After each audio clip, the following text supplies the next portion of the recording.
డబ్బు, అనారోగ్యం, ఉద్యోగం, వ్యాపారం, అప్పులతో బాధపడుతున్నారా? మీకోసమే లాంచ్ యువర్ ఫ్యూచర్ ప్రోగ్రామ్. నమస్తే, welcome back to Suman TV. నేను మీ సంజయ్. ఈరోజు మనతో పాటు ఉన్నారు AMFI registered mutual fund distributor Srinivas Reddy గారు. సార్తో మాట్లాడి కొన్ని విషయాలు తెలుసుకుందాం. నమస్తే సార్. నమస్తే సంజయ్. సార్, మ్యూచువల్ ఫండ్స్లో రిటర్న్స్ అంటుంటారు కదా, ఐ మీన్ 10%, 12%, 13%, ఒక్కోసారి అయితే 45% అని కూడా. అసలు ఈ రిటర్న్స్ అనే వాటిని ఎలా క్యాలిక్యులేట్ చేస్తారంటారు? బేసిక్గా నువ్వు నన్ను చాలా ఇరుకుని పెడతావు ఈ క్వశ్చన్లో. ఇవన్నీ మా రహస్యాలు అనమాట. మరి మాకు తెలియాలి కదా సార్ బేసిక్గా. కాకపోతే ఏంటంటే ఇవాళ గూగుల్ వచ్చిన తర్వాత, ఆన్లైన్ వెబ్సైట్స్ వచ్చిన తర్వాత, లేకపోతే సోషల్ మీడియాలో విపరీతంగా అవేర్నెస్ వచ్చిన తర్వాత ఇవాళ ఇవన్నీ కూడా ఓపెనే. దీనిలో నేను చెప్పకపోవడానికి, నువ్వు వినకపోవడానికి కూడా ఏం లేదు.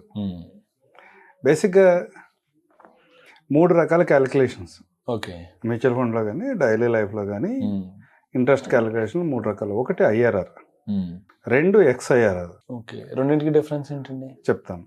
3వది సిఏజిఆర్. ఐఆర్ఆర్ని ఎక్కడ క్యాలిక్యులేట్ చేస్తామంటే, ప్రతి సంవత్సరం నువ్వు ఈక్వల్ అమౌంట్స్ ఇన్వెస్ట్మెంట్ చేసుకుంటూ వెళ్ళావు, చివరిలో సమ్ ఎక్స్ అమౌంట్ వచ్చింది అనుకున్నప్పుడు జస్ట్ ఐఆర్ఆర్ని క్యాలిక్యులేట్ చేస్తే నీ రిటర్న్ ఎంతో తెలిసిపోతుంది.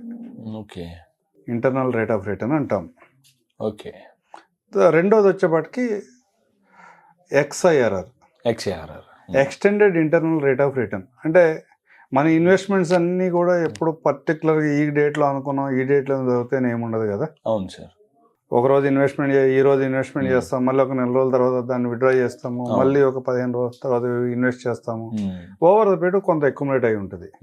దీన్ని అన్నింటిని ఎట్లా క్యాలిక్యులేట్ చేయాలి అంటే, extended internal rate of return అని ఎక్స్ఐఆర్ఆర్ అని ఒక క్యాలిక్యులేషన్ ఉంటుంది. ఓకే, దీన్ని జనరల్గా ఏంటంటే ఎస్ఐపి ఇన్వెస్ట్మెంట్స్ కానీ, అన్ఈవెన్ ఇన్వెస్ట్మెంట్స్ కానీ, అంటే దీనికి ఏమైనా సిస్టమేటిక్గా ఏమి ఉండదు. నీకు కావాల్సినప్పుడు ఇన్వెస్ట్ చేస్తూ ఉంటావు, కావాల్సినప్పుడు విత్డ్రా చేసుకుంటూ ఉంటావు. ఈ లెక్కన ఉన్నప్పుడు అన్ఈవెన్గా రకరకాల డేట్స్లో కనుక ఇన్వెస్ట్మెంట్స్ ఉంటే వాటిని ఎక్స్ఐఆర్ఆర్లో క్యాలిక్యులేట్ చేస్తాం. ఓకే. 3వది CAGR, compounded annual growth rate. సిఏజిఆర్ని ఎక్కడ క్యాలిక్యులేట్ చేస్తుంటే, ఏదైనా ఒక లంసమ్ ఇన్వెస్ట్మెంట్ చేసావు, 5 సంవత్సరాలకు 10 సంవత్సరాలకు సమ్ ఎక్స్ అమౌంట్ అయింది. ఓకే, ఇది ఏ ఇంట్రెస్ట్ రేట్లో పెరిగింది అనేది తీసుకుంటాం కోసం సిఏజిఆర్ని క్యాలిక్యులేట్ చేస్తాం. అంటే సరే, సిఏజిఆర్ అనేది ఓవరాల్ టైం పీరియడ్లో చూపిస్తుందండి, లేకపోతే ఇయర్ వైజ్ చూపిస్తుంది అంటారా? Compounded annual growth rate. Compounding అంటే ఇయర్లీ కాంపౌండింగ్లో ఈ క్యాలిక్యులేషన్స్ అన్నీ ఉన్నాయి. ప్రతి సంవత్సరం నీ అసలుకి వడ్డీ కలుపుకున్నప్పుడు ఎంత రేట్ని వస్తుందో క్యాలిక్యులేషన్ ఇదంతా కూడా. ఓకే. చాలా స్టేట్మెంట్స్ చూస్తున్నప్పుడు, మ్యూచువల్ ఫండ్ స్టేట్మెంట్స్ పర్టికులర్గా మనం ఎక్కువ మ్యూచువల్ ఫండ్ గురించి మాట్లాడతాం కాబట్టి మ్యూచువల్ ఫండ్ స్టేట్మెంట్స్ చూసినప్పుడు, ఒకటి అబ్సల్యూట్ రిటర్న్ అంటాము, రెండోది ఎక్స్ఐఆర్ఆర్ అంటాము. నువ్వు లాంగ్ టర్మ్ ఇన్వెస్ట్మెంట్లో ఒక 7 years 10 years ఇన్వెస్ట్మెంట్ చేసిన తర్వాత నీ అబ్సల్యూట్ రిటర్న్ ఎప్పుడు కూడా మోర్ దెన్ 100% ఉంటుంది. మోస్ట్ ఆఫ్ ద కేసెస్ ఒక 10 years పైన ఇన్వెస్ట్మెంట్ చేసాడంటే, ఒకే స్కీమ్లో అతను హోల్డ్ చేసాడంటే అతని అబ్సల్యూట్ రిటర్న్ అనేది 100% కంటే ఎక్కువే ఉంటుంది. ఒకసారి 200%, 300% కూడా ఉంటుంది. కానీ ఎక్స్ఐఆర్ఆర్కి వచ్చేప్పటికి అది 15%, 12% ఉంటుందా, 15 ఉంటుందా, 18 ఉంటుందా అనేది డిపెండ్స్ ఆన్ రిటర్న్. మనం ఎంత ఇన్వెస్ట్ చేసామో ఆ రోజుకి ఎంత వాల్యూ ఉండదు అని బట్టి ఆధారపడి ఉంటుంది. పర్సంటేజ్ కొంచెం హైయర్ సైడే ఉంటుంది. అంటే ఎక్స్ఐఆర్ఆర్తో పోల్చుకున్నప్పుడు అబ్సల్యూట్ రిటర్న్ అనేది ఎక్కువ ఉంటుంది లాంగ్ టర్మ్లో. షార్ట్ టర్మ్లో రకరకాల ఆప్షన్స్ ఉంటాయి. ఏంటంటే ఒక్కోసారి విపరీతమైన రిటర్న్స్ వచ్చినప్పుడు అబ్సల్యూట్ రిటర్న్ ఎక్కువ పెరుగుతూ ఉంటుంది, ఎక్స్ఐఆర్ఆర్ తక్కువ ఉంటుంది. ఈ రకరకాల క్యాలిక్యులేషన్ ఉంటాయి. అబ్సల్యూట్ రిటర్న్ అనేది నీ దగ్గర 1,00,000 రూపాయలు ఉన్నాయి, లేదా ఓవర్ ఒక 10-15 సంవత్సరాల క్రితం నీ దగ్గర ఉన్న పొలం రేటు, లేకపోతే నీ దగ్గర ఉన్న ఓపెన్ ఫ్లాట్ రేటు 1,00,000 రూపాయలు ఉండేది, వాళ్ళ ఒక 20 లక్షలు అయింది. అబ్సల్యూట్ రిటర్న్ ఎంత వస్తుంది? 20 times పెరిగింది. 20 times పెరిగింది. అంటే దగ్గర 200% ఆ రేంజ్లో ఉంటుంది. కానీ ఎక్స్ఐఆర్ఆర్ ఏమవుతుంది? టైంను కూడా క్యాలిక్యులేట్ చేస్తుంది. ఓకే, నీకు 200 times అంటే ఒక 1,00,000 రూపాయలు ఉన్న ఫ్లాట్, ఓపెన్ ఫ్లాట్ 20 లక్షలు అయింది, ఎంత టైంలో అన్నది తీసుకోవద్దు అబ్సల్యూట్ రిటర్న్లో. ఓకే. ఎక్స్ఐఆర్లో టైంను కూడా క్యాలిక్యులేట్ చేస్తుంది, ఎన్ని సంవత్సరాల్లో అయింది అన్నది కూడా క్యాలిక్యులేట్ చేస్తుంది. యాన్యువల్గా ఎంత రేట్ని ఇచ్చిందని క్యాలిక్యులేట్ చేస్తుంది. ఈ రెండే డిఫరెంట్. అంటే నాకు బాగా పెరిగింది ఏదైనా ఒక అసెట్లో మనం ఇన్వెస్ట్ చేసినప్పుడు, ఒక 5 years తర్వాత, 10 years తర్వాత చూసుకున్నప్పుడు, మనీగా పోల్చుకున్నప్పుడు రూ. 1,00,000 ఇన్వెస్ట్ చేసాం, ఒక 10 yearsలో 2 లక్షలు అయింది అంటే డబుల్ అయింది. నా ఇన్వెస్ట్మెంట్ డబుల్ అయింది అంటాడు. కానీ ఎన్ని రోజుల్లో రిటర్న్ డబుల్ అయింది అన్నది ఎక్స్ఐఆర్ఆర్ చూపిస్తుంది. దీంట్లో సిఏజిఆర్ సహజంగా అనీవెన్ అని ఇందా మాట్లాడుకున్నాం. సహజంగా ఎస్ఐపిస్లో మాట్లాడుకోవచ్చు, లేకపోతే ఎవరైనా స్టాక్స్లో ఇన్వెస్ట్ చేస్తూ ఉంటారు. ఒక్కోసారి ఒక డిమాట్ అకౌంట్లోకి ఇన్వెస్ట్మెంట్ యాడ్ చేసుకుంటూ వెళ్తాడు, ఒక్కోసారి వీడి అవసరాలు కొద్దిగా విత్డ్రా చేస్తాడు. వీటన్నిటిని కూడా ఒక ఫార్మేట్లో వేసి ఎక్స్ఐఆర్ఆర్లో కనుక క్యాలిక్యులేట్ చేస్తే ఎక్సెల్లో నీ ఇయర్లీ రిటర్న్ ఎంతో తెలుస్తుంది.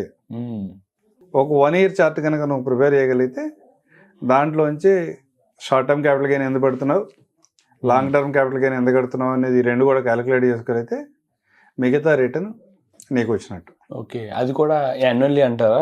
టోటల్ టైం పీరియడ్లో? యాన్యువల్లీ టోటల్ టైం పీరియడే, కానీ ప్రతి సంవత్సరం కాంపౌండింగ్ క్యాలిక్యులేషన్లో క్యాలిక్యులేట్ చేస్తాం.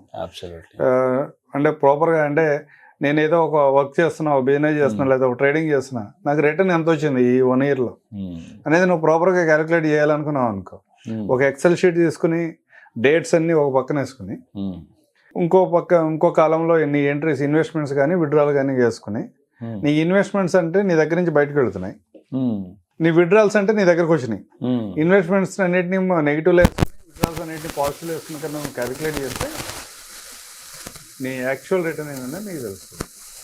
అంటే సహజంగా నాకు అంత ప్రాఫిట్ వచ్చింది, ఇంత ప్రాఫిట్ వచ్చింది అని మనం మాట్లాడుకునే కన్నా ఒక ఫిగర్గా తెలుస్తూ ఉంటాం. ఇక ఐఆర్ఆర్ గురించి మాట్లాడుతున్నప్పుడు చాలా సందర్భాల్లో రిటైర్మెంట్ ప్లాన్స్ గురించి మాట్లాడుతున్నప్పుడు ఇది క్యాలిక్యులేషన్ ఇది సహజంగా వస్తుంది.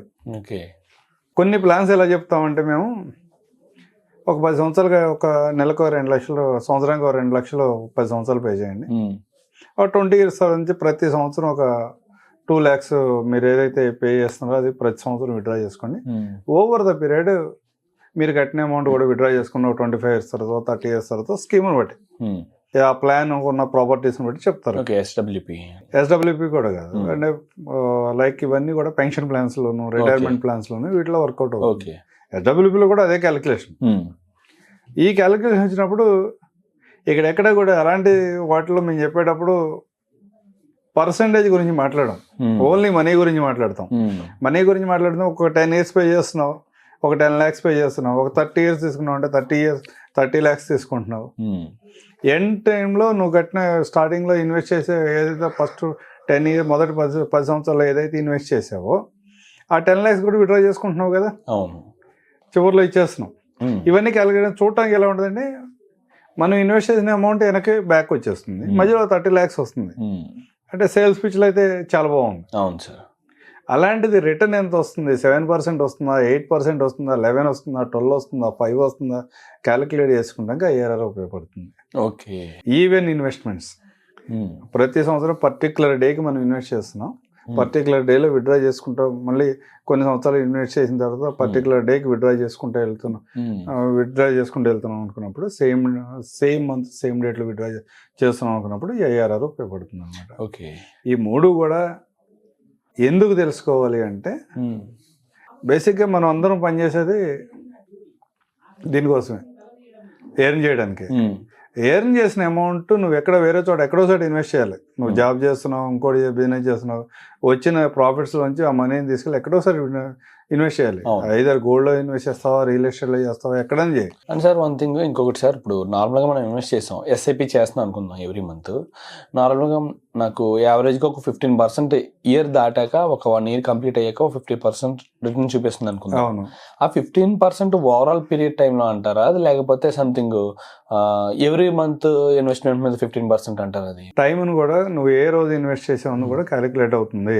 ఓకే, మొదటి నెలలో నువ్వు ఇన్వెస్ట్ చేసిన 15 ఎస్ఐపి అమౌంట్ ఏదో ఉందో దానికి 12 నెలలకి ఇంట్రెస్ట్ క్యాలిక్యులేట్ అవుతుంది. ఓకే, రెండో ఇన్వెస్ట్మెంట్ 11 నెలలు నువ్వు ఇన్వెస్ట్మెంట్ ఇవ్వడం క్యాలిక్యులేట్ చేసుకుంటాం. ఓకే, చివరి నెలలు 1 month కదా ఉంది హోల్డ్ చేసింది. ఆ బేసిక్లో టైం అంతా కూడా క్యాలిక్యులేట్ చేసి మాత్రం క్యాలిక్యులేట్ చేస్తాం. ఓకే, ఎక్స్ఐఆర్ఆర్లో.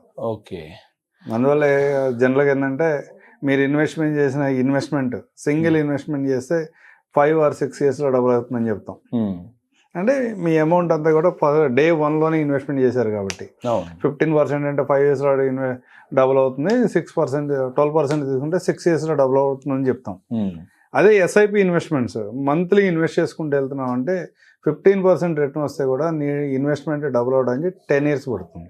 ఎస్ఐపి అయితే ఎస్ఐపిలో ఓకే 15% రిటర్న్ జనరేట్ చేయగలిగితే మన ఫండ్ ఆ విధమైన డిఫరెన్స్ని ప్రాపర్గా తెలుసుకోగలగాలి. Thank you sir, thank you very much sir. Thank you Sanjay.